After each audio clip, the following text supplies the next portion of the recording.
Hello and welcome back to No Bullshit. Today we're starting a very special 3-part series, The Fall of Sargon, Part 1, YouTube's Skeptic community implodes. Sargon of Akkad is of course a popular YouTuber who covers social and political issues. He's been riding high as the top dog around here for a few years now, but I think he may have finally cracked. So when I went to cover it, I started making my typical Sargon is breaking down type thing, but it became far too long for just one video. So I decided to break it up into 3 or maybe 4 parts. Let's go ahead and get started with part 1. Well, before we get into Sargon's inevitable fall from grace, we must set the stage a little bit here. Just a few weeks prior to that fateful day, there was a pretty big scandal unfolding within the YouTube Skeptic community. Video creator and widely renowned skeptic T was exposed for running a shady Discord server, aka a nerdy online chat room, where these liberal leftist losers chatted it up with YouTube scientists. Lame, I know. Well, that server started out with supposed good intentions, mainly debating the specific topic of race realism. They really wanted to try and defy the scientific fact that there are genetic differences between the races, through convoluted arguments and fake debates and slam videos. Not my cup of tea, not something I do in my free time, but hey, go ahead and knock yourselves out, boys. Now, with all that said, even at face value, this server was a terrible idea, and to be fair, our protagonist Sargon of Akkad wasn't even all that involved in the actual chat rooms, if at all. Not from what I've seen, but he was in close contact with his good buddy and the server's leader, T. In fact, come to find out, Kraut was planning to use Sargon as a tool in his autistic jihad against race realism, and to a lesser extent conservatives and the alt-right. Make no mistake, Kraut was after conservatives and the alt-right, since it was creators like us that were the only ones who had balls enough to talk about race realism, and to be honest about it, at the time.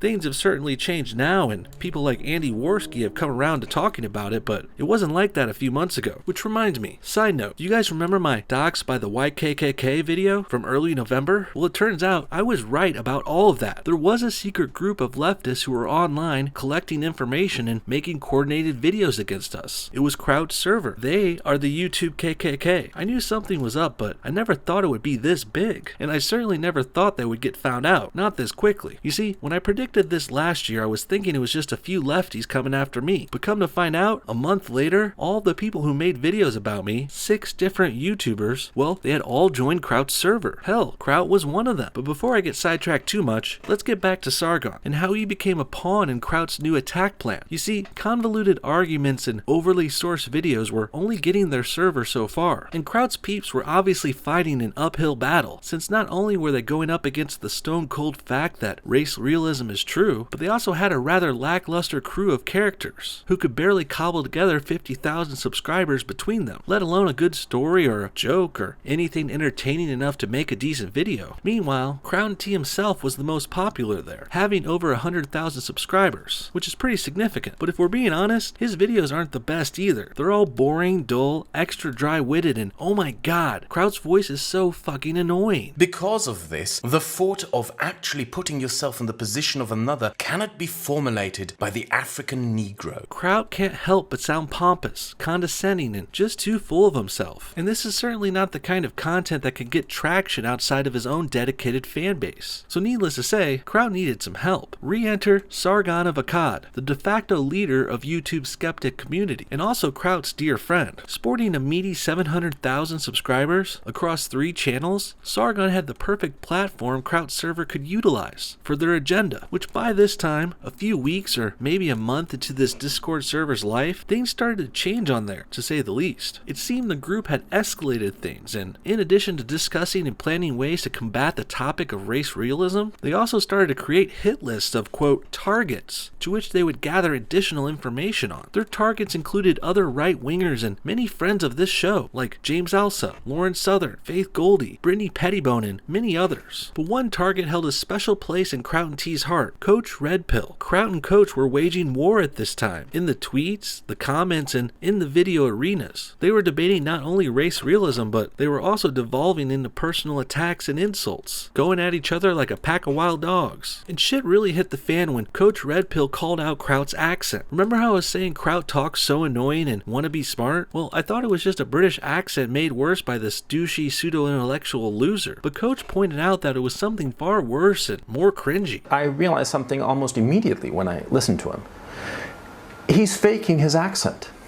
You see, the kind of accent that he uses or he tries to use rather, is known as RP, received pronunciation. Kraut was faking his accent to sound smart. I had my suspicions, but Coach Red Pill really opened this thing up with that insight. Shout out to him and to Mr. Medicare, whose video first highlighted this point. I suggest checking out both their channels, links below, particularly Medicare's series about this whole Kraut and T drama, which is far more extensive than these broad strokes I'm going over here. His series tells the full story of Kraut and T and his doxing server, while here, today, we're focusing more on Sargon of Akkad's part in the drama, which I also believe is the catalyst that sparks Sargon's eventual demise. That's coming up in part 2. But let's not get ahead of ourselves. Let's go ahead and finish today's story first. After Coach Red Pill called out Kraut's fake accent and damaged his fragile ego, it was war. The server went into full 24-hour operations, trying to find a way to take down Coach however they could. Things eventually got so desperate, Kraut decided to dig up Coach's private information, his real name, work history, and all kinds of stuff. So at this point, by the beginning of December, Kraut and T has effectively doxed Coach Red Pill. Now, I know the term doxing is a pretty loaded one at this point. Everyone has a different definition, so I'm going to try and avoid using the term for the most part. But call it what you will, Kraut did have information he dug up about Coach, and he intended to use it maliciously by making him look bad or smearing him in videos. And how Kraut did that was this. He got a friend of a friend to post that private info on a website called Kiwi Farms, and then he sparked a controversy between Sargon and Coach Red Pill, which in turn led Sargon to use that Kiwi Farms article to make a video slamming Coach Red Pill himself. This little bait and switch move seemingly worked out for everyone. Kraut got his target attacked without any blame on him for both finding the info and posting it online, and on Sargon's side, he got to use that juicy information in his response video. He could slam Coach with his private, supposedly damning information without fear of blowback about doxing because he found it on Kiwi Farms. He didn't do nothing. Well, Kraut has since been found out and shamed for his side of this, and now I say it's time that Sargon meet the same criticisms. People can't use other posts or websites like Kiwi Farms as their scapegoats anymore. Just because someone had a pic online in one place doesn't mean you can connect it to another place without their permission. That's called being a cunt. But I will say,